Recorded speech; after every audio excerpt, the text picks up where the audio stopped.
Hello friends, मैं संजय और आप सबका एक बार फिर से स्वागत करता हूं। और आज हम लोग फिर से डिस्कस करने वाले हैं क्लास 10th की साइंस, जिसमें हम लोग चैप्टर 11 जो कि न्यू बुक का है और उसमें विद्युत पाठ हम लोग देख रहे थे, जिसकी हम लोग थ्योरी के साथ साथ उसके मेन पॉइंट को हम लोगों ने टिक करके लिख लिया था, समझ लिया था। हमने आवेश के बारे में आपको डिटेल बताया, उसमें मैंने विद्युत धारा के बारे में बताया था और भी बहुत सारी जानकारी दी और एक परिपथ भी बनाकर मैंने बताया था। और आज है आंकिक प्रश्न करने का समय और पहली प्रश्नावली के कुछ सवाल हैं, उसके बाद हम लोग थ्योरी कंटिन्यू करेंगे। तो फिर शुरू करते हैं। ये जैसे आप लोग देख पा रहे हैं स्क्रीन पर, ये पाठ 11 है। इसको हम लोगों ने यहाँ थ्योरी विद्युत धारा और परिपथ हम लोगों ने समझ लिया था, नोट भी कर लिया था। और यहाँ पे विद्युत धारा के सूत्र वगैरह भी हम लोग प्रकलित कर लिए थे और ये परिपथ भी हम लोगों ने समझ लिया था। आज था ये आपका 11.1 यानी 11 पाठ का पहला उदाहरण करने का समय था। तो चलिए इसमें देखते हैं पाठ को, इसको पढ़ते हैं प्रश्न को अच्छे से, उसके बाद इसके हल करेंगे इसको। ठीक है, तो देखिए क्या लिखा है। किसी विद्युत बल्ब के तंतु में से 0.5 एम्पियर विद्युत धारा 10 मिनट तक प्रवाहित होती है। कितने? 10 मिनट तक। समय आपको दे दिया गया है 10 मिनट। और एम्पियर में कितनी विद्युत धारा है? 0.5। ठीक है, प्रवाहित होती विद्युत धारा परिपथ से प्रवाहित विद्युत आवेश का परिणाम, यानी कि कह सकते हो उसका पूरा कितना ज़्यादा आवेश गया, यानी परिमाण कह सकते हो कि ज्ञात करना है। तो चलिए देख लेते हैं इसमें जो जो दिया है, पहले उसको हम लोग देख लेते हैं। तो ये उदाहरण नंबर आपका है 11.1 यानी पहला उदाहरण है। ठीक है, हम लोग इसमें हल करेंगे। पहले जो जो दिया है उसको लिख लेंगे। ठीक है, तो यहाँ पे लिख सकते हो आप, दिया है। ठीक, यहाँ पे आई विद्युत धारा, क्या चीज़? विद्युत धारा आई दी गई है। ठीक है, आई कितने दी है? 0.5 एम्पियर दी गई है। ठीक है, उसके बाद समय जो दिया गया है, समय टी जो दिया गया है वो कितना है भाई आपका? 10 मिनट। कितना है? 10 मिनट दिया गया है। ठीक है, अब यहाँ पे आपको पता है भाई, समय को अगर हम मिनट को सेकंड में क्यों बनाया जा रहा है? क्योंकि जो कूलाम है वो सेकंड लेता है। ठीक है, उसको हम आगे अभी बताते हैं। तो इसको हम लोग सेकंड में बदल लेते हैं। तो सेकंड में बदलोगे तो क्या करोगे भाई? ये मिनट क्या होता है, हमने बताया था आपको, मिनट बड़ी यूनिट होती है और सेकंड छोटी। तो इसलिए जब बड़ी से छोटी कन्वर्ट करेंगे तो मल्टीप्लाई करेंगे। तो 1 मिनट में 60 सेकंड होते हैं, तो 60 से हम लोग गुणा कर देंगे। ठीक है, तो ये सेकंड में बदल जाएगा। तो देखिए आपका 600 आ जाएगा, 600 सेकंड। ठीक है, ये आ गया, बदल गया है।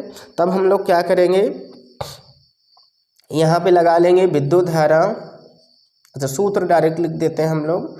ठीक है, यहाँ पे अब क्यू निकालना है हमको। क्यू हमने आपको 3 सूत्र वहाँ पे बना के दिखाया था, एक आई बराबर, एक टी बराबर, एक क्यू बराबर। तो यहाँ पे क्यू का काम है, तो क्यू वाला डायरेक्ट आप सूत्र लगा सकते हो, आई इंटू टी। ठीक है, विद्युत धारा गुणे समय। अब आप इसमें मान रख दो, आई कितना है भाई, आप देख रहे हो विद्युत धारा 0.5 है। कितना है? 0.5 एम्पियर है। तो शायद साथ में आप एम्पियर भी लिख सकते हो, कोई दिक्कत नहीं। खैर ठीक है, समय कितना गया है? 600 सेकंड। 600 सेकंड को छोटा सा बनाना ताकि लगे ये सेकंड है। ठीक है, यस जैसा दिखना चाहिए। अब इसका आप गुणा कर देंगे तो कितना आ जाएगा आपका इसमें? देखिए 6 पंचे 30 हो जाएगा। क्या हो जाएगा? 30। और 2 जीरो है, 2 जीरो बढ़ जाएगा। और इसमें एक अंक पहले दशमलव भी लगाना है, तो यानी ये पॉइंट के बाद 0 बचे तो इसको हटा देंगे तो 300 आपका ये बचेगा। और आपको पता है आवेश है, तो आवेश को हमने बताया था इसका SI मात्रा कूलाम होता है, तो इसको कूलाम में रख देना है। ठीक है, तो ये आपका क्यू यहाँ पे लिख सकते हो आप बार बार, तो यहाँ पे इक्वल टू आपको लगाना पड़ जाएगा। ठीक, तो ये आपका आ गया आवेश। तो आप यहाँ पे बता सकते हो लास्ट में जो आपसे पूछा गया था, अतः विद्युत आवेश, क्या? विद्युत आवेश का परिणाम या परिमाण। ठीक है, परिमाण पूछा है, परिमाण कितना है आपका? 300 कूलाम है या होगा। ठीक है, ये आपने देखा, तो ये हमने इसको पहला उदाहरण आपका बता दिया है। खैर ठीक है, तो ये आपका हो गया, इसको आप नोट कर लेंगे, अच्छे से समझ भी आ गया होगा आपको। ठीक है, यहाँ पे एक पॉइंट था, हमने उसको हटा दिया है। ठीक है, हमने जैसा कि आपको बताया, ध्यान से देखेंगे तो। खैर आपने देख लिया इसको। आगे देखते हैं क्या है भाई। आता है आपका प्रश्नावली। बस इसके प्रश्न तो हमने ऑलरेडी टिक लगवा दिए हैं। विद्युत परिपथ का क्या अर्थ होता है, विद्युत परिपथ का ही मैंने परिभाषा टिक लगवा दी है। विद्युत धारा के मात्रक की परिभाषा, मात्रक भी एम्पियर बता दिया गया है आपको विद्युत धारा की क्या होती है। एक कूलाम आवेश की रचना करने वाले इलेक्ट्रॉनों की संख्या प्रकलित करना है, इलेक्ट्रॉनों की संख्या बताना है। हम लोग ये तो लिख लिए थे कि एक इलेक्ट्रॉन बराबर कितने कूलाम होता है, तो वो तो लिख लिए थे, ठीक है, लेकिन इसमें इलेक्ट्रॉन की संख्या निकालना। तो चलिए अब फिर भी विद्युत धारा परिपथ जो पहली वीडियो ना देखे हो बच्चों, तो उनके लिए भी यहाँ पे हम आंसर शीट लगा देते हैं, तो आप लोग उसको देखकर नोट कर लीजिए, ठीक है, प्रॉपर नोट कर लीजिए, कोई दिक्कत नहीं है। तो चलिए हम लोग आंसर शीट आपके लिए लगा देते हैं। जैसा कि आप ये देख पा रहे हैं यहाँ पास विद्युत परिपथ, ये देखिए। तो पाठ के अंतर्गत जो आने वाले प्रश्नावली हैं, प्रश्नोत्तर हैं, उनको हम लोग देखेंगे। प्रश्न श्रृंखला पहला, ये पहली प्रश्नावली है, ठीक है। तो इसमें दिया गया है आपका पहला प्रश्न भी हम लोगों ने देखा, विद्युत परिपथ का क्या अर्थ है। तो देखिए इसमें वही वाला फिर से लिख दिया है। विद्युत परिपथ किसी विद्युत धारा के सतत बंद परिपथ को विद्युत धारा परिपथ कहते हैं, इस लोगों के लिए है। दूसरा, विद्युत धारा के मात्रक को परिभाषित, ये हमने आपको ऑलरेडी बता दिया। विद्युत धारा का स्थायी मात्रक एम्पियर होता है, ठीक है। फिर भी आपको इसमें और एक्स्ट्रा लिखना है, एक्स्ट्रा जानकारी नीचे दी गई है। 1 एम्पियर की परिभाषा लिखा है।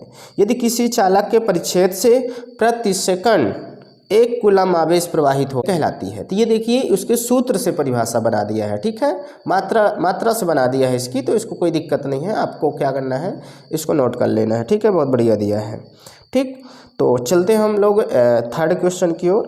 तो ये जैसा आपका है, तीसरा है 1 कूलम आवेश की रचना करने वाले इलेक्ट्रॉनों की संख्या प्रकलित कीजिए। चलिए इसको हम लोग थोड़ा सा निकाल लेते हैं, ठीक, बिल्कुल। इसको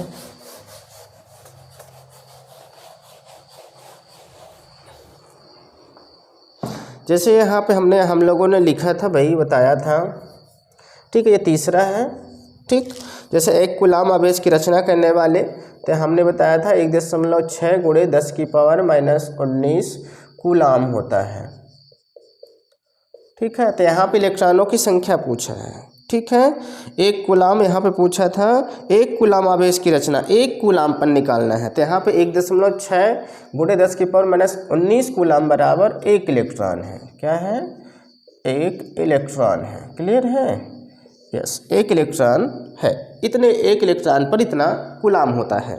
तो हमको 1 कूलम का निकालना था, यहाँ पे 1 कूलम का आवेश डाल लेना है, ठीक है, 1 कूलम आवेश, ठीक है, 1 कूलम आवेश कितना होगा। तो अब बताइए भाई, 1 कूलम का जब निकालेंगे तो पूरा इसको ट्रांसफ़र कर दो इधर, तो इधर कितना है, 1 है, ये 1 लिखा हुआ, ठीक है। इसको जब ये गुणे में इधर आएगा तो भाग हो जाएगा, क्योंकि 1 बचा है, 1 बचा के सारे को ट्रांसफ़र करेंगे तो ये आ जाएगा 1.6 10⁻⁻19, ठीक है।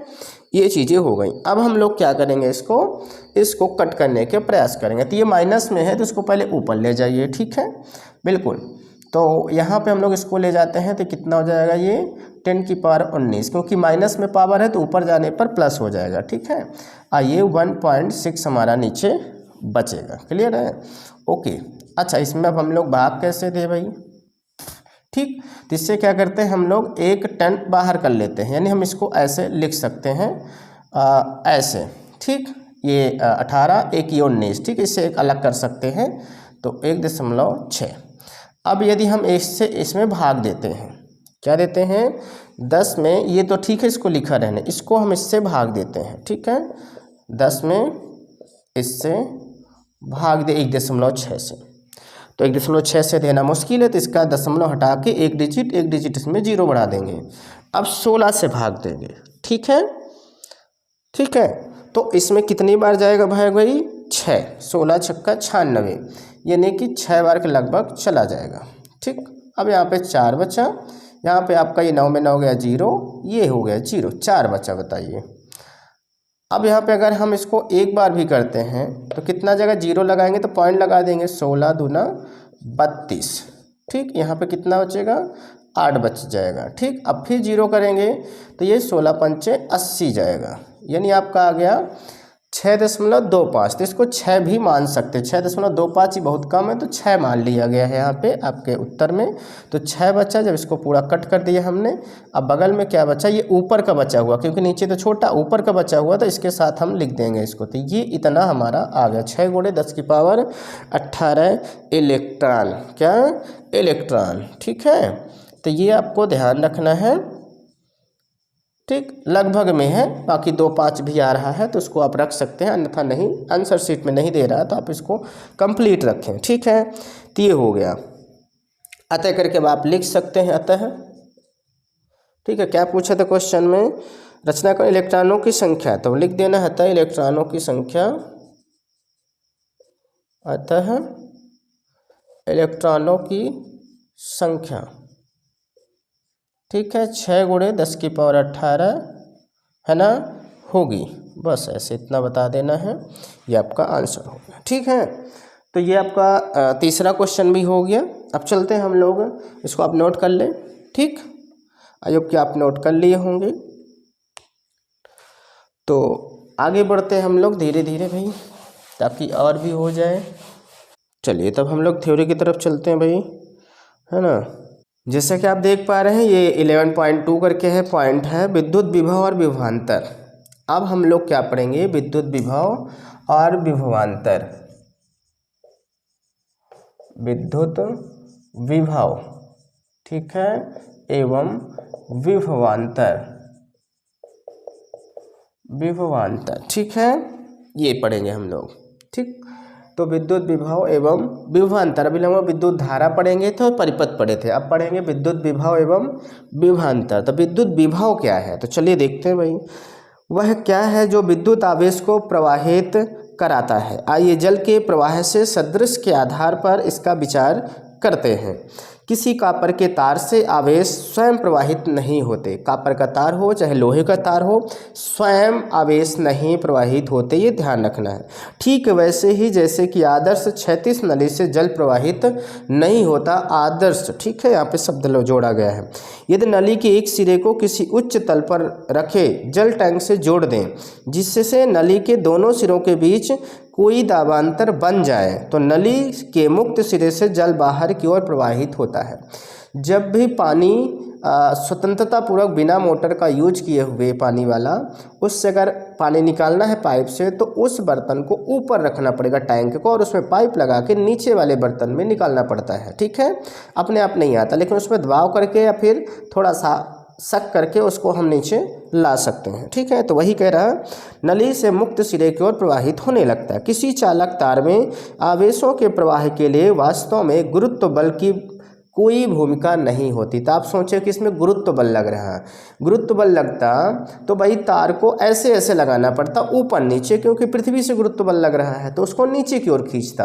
अगर बगल बगल आपने दीवारों में लगा रखा, ऊपर छत में लाइट लगा रखा, तो वहाँ गुरुत्व कैसे भाई पहुँचाएगा, उधर थोड़ी ना खींचेगा, वो तो धरती का है, धरती की तरफ खींचेगा भाई, तो नहीं होता, इसको कोई भूमिका नहीं है गुरुत्व बल का। ठीक है, इलेक्ट्रॉन केवल तभी गति करते हैं जब चालक के अनुदिश वैद्युत दाब में कोई अंतर होता है। वैद्युत दाब में कोई अंतर हो जाता है उसके दाब में, जिसे विभवांतर कहते हैं।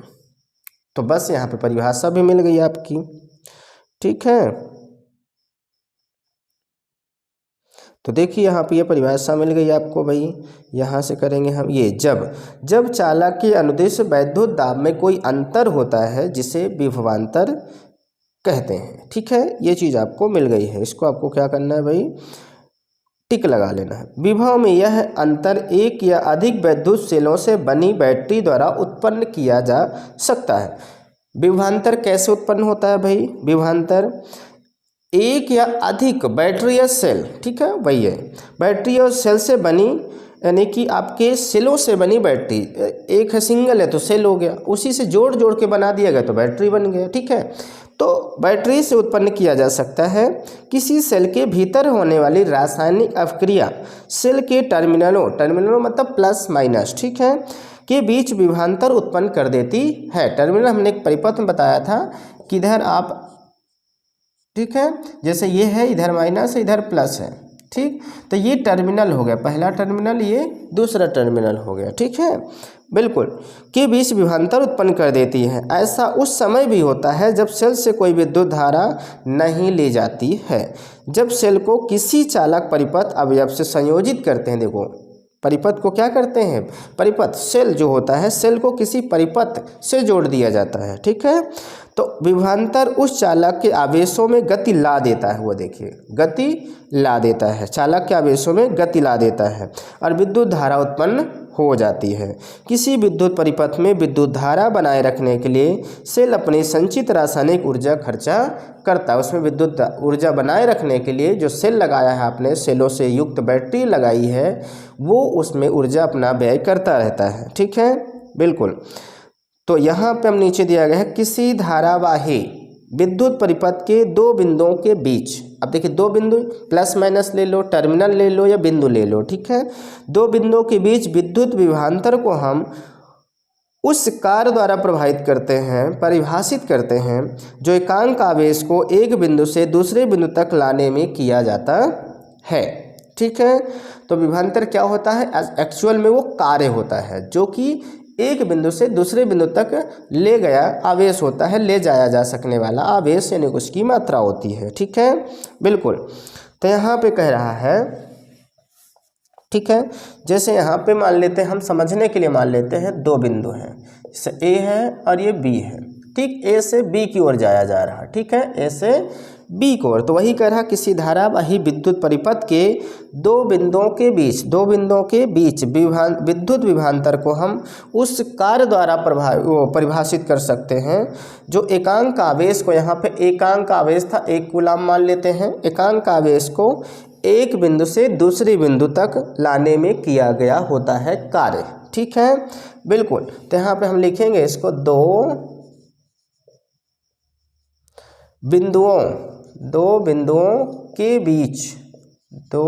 के बीच विभवांतर, क्या, विभवांतर भी, कैपिटल भी, ठीक है, क्या हो जाएगा, किया गया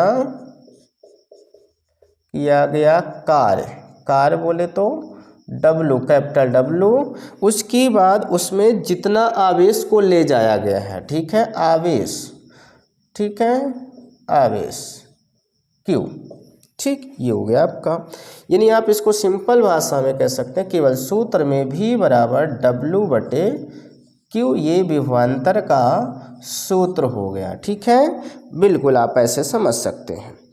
और विद्युत विभवांतर का एसआई मात्रक, इसका एसआई मात्रक जो है, एसआई मात्रक वो बोल्ट होता है। आप लोग देखते हैं घर में जो बिजली आती है वो बोल्ट में होती है, किस में होती है, बोल्ट में, यूनिट भी बोल्ट में बताता है, ठीक है। अब बोल्ट को भी हम भी से ही प्रेजेंट करते हैं, ठीक है, हाँ, एसआई मात्रक बोल्ट है, क्या है, जिसे इटली के भौतिक विज्ञानी अलेसांद्रो बोल्टा के नाम पर रखा गया है।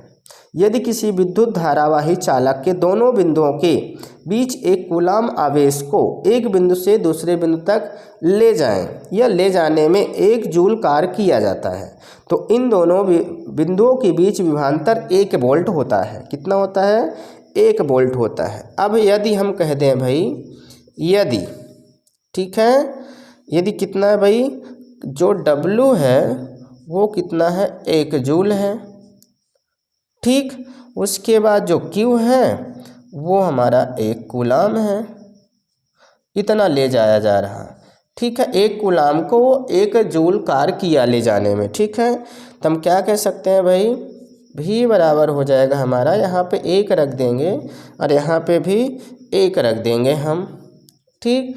तो ये तो हमारा W है यानी जूल को हम J से प्रेजेंट करेंगे और ये हमारा है कूलाम, क्या है, कूलाम। तो ये क्या बन जाएगा हमारा, V बराबर बन जाएगा जूल, 1 हो जाएगा, तो जूल बटा कूलाम हो जाएगा, या फिर इसी को कह सकते हो जूल इनटू कूलाम को हम लोग क्या करेंगे, माइनस में लिख देते हैं 1, क्या लिख देते हैं, माइनस में 1 लिख देते हैं, ठीक। नीचे नहीं दिख रहा है तो हम लोग थोड़ा इसको इस वाले में इधर कर लेते हैं। V बराबर ये जैसे K, जब ये सी को ऊपर ले जाएंगे बटे के ऊपर तो ये माइनस हो जाएगा माइनस, ठीक है, ये हो गया। तो यहाँ पे एक लिखिए चाहे ना लिखिए, एक लिख भी सकते हैं, एक एक कम एक आएगा तो एक लिख भी सकते हैं, कोई दिक्कत नहीं है, उसको एक माना भी जाएगा अगर ना लिखेंगे तब भी, ठीक है। तो ये देखिए तो कितना हो जाएगा विभवांतर हमारा 1 जूल पर कूलाम हो जाएगा, ठीक है, या प्रति कूलाम कह सकते हैं उसको आप, ठीक है। तो ये यदि हम शर्त रख दें कि एक कूलाम को ले जाने में वो 1 जूल का कार्य करता है तब, ठीक है। तो आपको यहाँ पे थोड़ी सी परिभाषा लिख लेना है, यहाँ पे ये जो आपका दिया गया हम आपको बता देते हैं, यहाँ पास लिखना है, SI मात्रक के नीचे यहाँ पास आपको लिखना है। कहाँ से कहाँ तक लिखना हम आपको बता देते हैं, टिक लगा देते हैं, ठीक है। तो आपको इस चीज़ का ध्यान रखना है। ये देखिए यदि से कहाँ से, यदि किसी विद्युत धारावाही चालक के दोनों बिंदुओं के बीच एक कूलाम आवेश को एक बिंदु से दूसरे बिंदु तक ले जाने में 1 जूल कार्य किया जाता है तो दो बिंदुओं के बीच विभवांतर 1 वोल्ट होता है। अतः करके आप ये यहाँ तक लिख लेंगे, ठीक है, बिल्कुल। ये हिंदी लिख करके आप ये फिर ये नीचे का लिख लेंगे, ठीक है, बिल्कुल। यहाँ तक हिंदी लिखेंगे, उसके बाद नीचे आप कर लेंगे। तो चलिए खैर आप लोगों ने समझ लिया। आगे देखिए दिया है यहाँ पे कुछ एक परिभाषा दिया है, विभवांतर की माप एक यंत्र द्वारा की जाती है जिसे वोल्ट मीटर कहते हैं। तो ये भी आपको टिक लगा लेना, बहुत बढ़िया दिया गया है ये देखिए विभवांतर की माप एक यंत्र द्वारा किया जाता है जिसे वोल्ट मीटर कहते हैं। वोल्ट मीटर को सदैव उन बिंदुओं से पास क्रम में संयोजित करते हैं। वोल्ट ये भी बहुत पॉइंट की चीज़, सब्जेक्टिव बनता है। वोल्ट मीटर क्या होता है, पार्श्व क्रम में, ठीक है, संयोजित करते हैं, श्रेणी क्रम नहीं, समांतर क्रम नहीं, पार्श्व क्रम में। इसको हम आपको बताएंगे क्या होता है, जिनके बीच विभवांतर मापना होता है, ठीक है, बहुत सही दिया है यहाँ पे। तो ये आपने देखा। अब आ गया फिर से यहाँ पे उदाहरण दूसरा आ गया, क्या आ गया, उदाहरण दूसरा आ गया। अब फिर प्रश्नावली भी बैठी हुई है, तो हम लोग ये थ्योरी कर लिए, फिर अब हम लोग नेक्स्ट वीडियो में ये उदाहरण करेंगे और नेक्स्ट प्रश्नावली भी कर लेंगे। आज इस वीडियो में इतना ही रखते हैं, ठीक है, ताकि ज़्यादा लंबी ना हो जाए। क्लियर है? तो चलिए हम लोग इसको इतना ही रखते हैं। आई होप कि आपने बेहतर समझा होगा और हमने कोशिश भी की है कि आपको समझ में आए, ठीक है। देखिए हम आपको बुक यहाँ लगा के इसलिए पढ़ाते हैं ताकि आपको बुक अगर जिसके पास है नहीं वो भी पढ़ सकते हैं, और बुक सामने होगा तो आपको पता होगा सर यहाँ पास की चीज़ें समझा रहे हैं। तो आपको बुक से ही पढ़ना है, बुक को सामने रख करके उसी से पॉइंट आउट करना, उसी से मेन चीज़ें आपको निकालना है, ताकि बुक से ही ऑब्जेक्टिव बनते हैं, बुक से ही क्वेश्चन आते हैं, तो आपसे बेहतरीन तरीके से बने, ठीक है। आपको मोस्ट क्वेश्चन के पीछे नहीं भागना है। पाठ अच्छे से अगर आपने पढ़ लिया, समझ लिया, उसकी सारी चीज़ें आपने निकाल ली, पॉइंट आउट कर ली, सारा सवाल हल हो गया, ठीक है। तो हम लोग इसी तरह पढ़ते रहेंगे। अगर आप नए हैं चैनल पे तो सब्सक्राइब कर सकते हैं, शेयर कर सकते हैं, लाइक कर सकते हैं, कमेंट करना ना भूलें, बताएं कैसे समझ में आ रहा है आपको, पहला पार्ट आपने देखा कि नहीं देखा, और नेक्स्ट पार्ट आप कितना जल्दी लाना यानी कि आप चाहते हैं कि लाया जाए, उसके लिए भी लाएंगे, और किस सब्जेक्ट पर आप वीडियो चाहते हैं वो भी आप बता सकते हैं। और अगर हमें सोशल मीडिया पे फॉलो करना चाहते हैं तो उसका लिंक डिस्क्रिप्शन में दिया है वीडियो की, इसी वीडियो के। आप वहाँ से WhatsApp channel, Telegram channel, Facebook और इंस्टा सभी जगह आप फॉलो कर सकते हैं, ठीक है, हमसे जुड़ने के लिए। तो हम लोग मिलते हैं नेक्स्ट वीडियो में, तब तक सभी को bye bye and take care.